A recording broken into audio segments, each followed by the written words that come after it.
Le Galaxy S26 Ultra est presque là et le monde de la tech évolue plus vite que ce que quiconque imaginait. Même si Samsung propose de grosses remises sur le S25 Ultra, l'enthousiasme autour de la nouvelle gamme est à un tout autre niveau.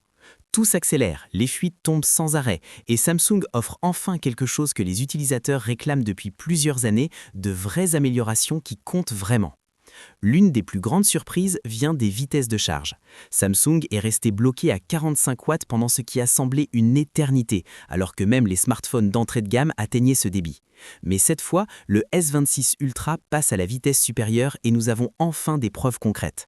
La société a discrètement ajouté un tout nouvel adaptateur secteur de 60 watts sur son site officiel, confirmant un changement majeur des performances de charge pour le prochain fleuron.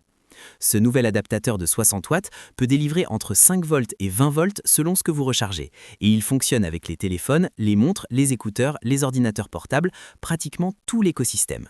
Il prend en charge l'USB PD 3.1 et pour en tirer pleinement parti, vous aurez besoin d'un câble de 3 ampères. La seule limitation, c'est qu'il s'agit d'un adaptateur à un seul port. Pour plusieurs appareils, Samsung veut toujours que vous vous tourniez vers l'option multiport. Avec ça, la vitesse de charge améliorée du S26 Ultra est pour ainsi dire verrouillée. Mais ce n'est pas le seul chamboulement. Samsung a remanié la gamme après que le S25 Edge n'ait pas reçu l'attention espérée. Ils avaient brièvement prévu un S26, un S26 Edge et un S26 Ultra, mais ont ensuite remplacé l'Edge par le modèle Plus. Ce changement a semé une confusion quant à un possible retard dans le calendrier de lancement.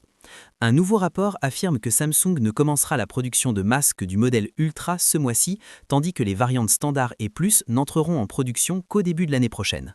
Certains pensent que cela pourrait repousser le lancement à février, mais les bruits de couloirs internes pointent toujours vers une annonce en janvier avec une disponibilité qui s'étendra en février. Une chose est sûre, Samsung dévoilera les 3 modèles en même temps. Il y avait aussi de l'incertitude concernant le choix du processeur. Des rumeurs laissaient entendre que Samsung pourrait utiliser l'Exynos 2600 dans l'Ultra, puis une autre fuite a affirmé que seule la Corée du Sud recevrait l'Exynos. Désormais, le S26 Ultra a passé la certification FCC, confirmant que les versions américaines et mondiales seront toutes deux équipées d'un Snapdragon Elite Gen 5 suraccordancé, similaire à ce que Samsung a fait avec les générations précédentes. Un autre sujet qui fait réagir, c'est la variante noire du S26 Ultra. Le changement de design est déjà confirmé et maintenant l'écran reçoit lui aussi des modifications visibles. Selon Ice Universe, le modèle noir adoptera un cadre entièrement noir au lieu du cadre silver que Samsung associe habituellement au modèle Ultra. Cela fait paraître les bordures visuellement plus épaisses, même si les dimensions réelles restent fines. Samsung a fait quelque chose de similaire avec l'édition noire 2G exclusive du S25 Ultra, mais ces cadres silver sur les couleurs standards aident à créer un contraste plus propre. Avec le cadre plus dense du S26 Ultra, les bords avant semblent plus massifs. Si cette approche se généralise à toutes les couleurs, les gens pourraient se tourner davantage vers des teintes plus claires plutôt que le noir profond ou la finition titane. Samsung change aussi de technologie d'écran sur le S26 Ultra, ce qui laisse les fans partagés mais reste au final une vraie victoire. Et tandis que tout le monde débat de l'avant et du cadre, certains oublient que l'arrière est aussi en cours de refonte.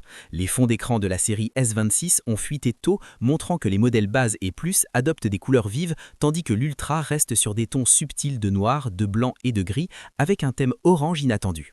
Cette option orange a suscité des spéculations sur un possible S26 Ultra orange.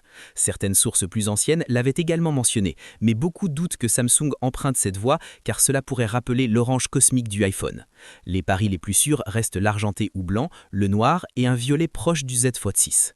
Des couleurs exclusives en ligne arriveront presque à coup sûr, mais elles fuient généralement plus près du lancement. Des images réelles du S26 Ultra sont apparues tôt, mais elles manquaient de détails en gros plan. Maintenant, une nouvelle vidéo offre une aperçu bien plus clair, confirmant que le design arrière est nettement différent de celui du S25 Ultra comme du S24 Ultra. La nouvelle forme paraît plus fraîche, et même si le S25 Ultra reste très haut de gamme, le S26 Ultra adopte des courbes plus douces qui le rendent plus confortable que les générations précédentes aux angles marqués. Le téléphone s'affine aussi, 7,9 mm contre 8,2 mm pour le S25 Ultra, ce qui en fait un des modèles Ultra de Samsung les plus fins à ce jour. Le design est similaire au Z Fold 6, ce qui signifie malheureusement qu'il pourrait osciller sur une surface plane sans que vous n'utilisiez une coque. En parallèle des améliorations de la charge filaire, la charge non filaire progresse elle aussi avec des données de revendeurs divulguées indiquant une charge non filaire de 25 watts sur l'Ultra et de 20 watts sur les deux autres modèles. Quant à la date de lancement, les rumeurs sont parties dans tous les sens, mais une source interne réputée affirme que Samsung annoncera le S26 Ultra au 21 janvier 2026, en réalité un jour plus tôt que la gamme S25. D'autres rapports s'alignent maintenant sur ce calendrier, confirmant un événement fin janvier et une sortie en février. Donc pas de long retard, pas de décalage de 2 mois, juste un lancement clair et prévisible. Restez connectés à TechTorch pour plus de mises à jour.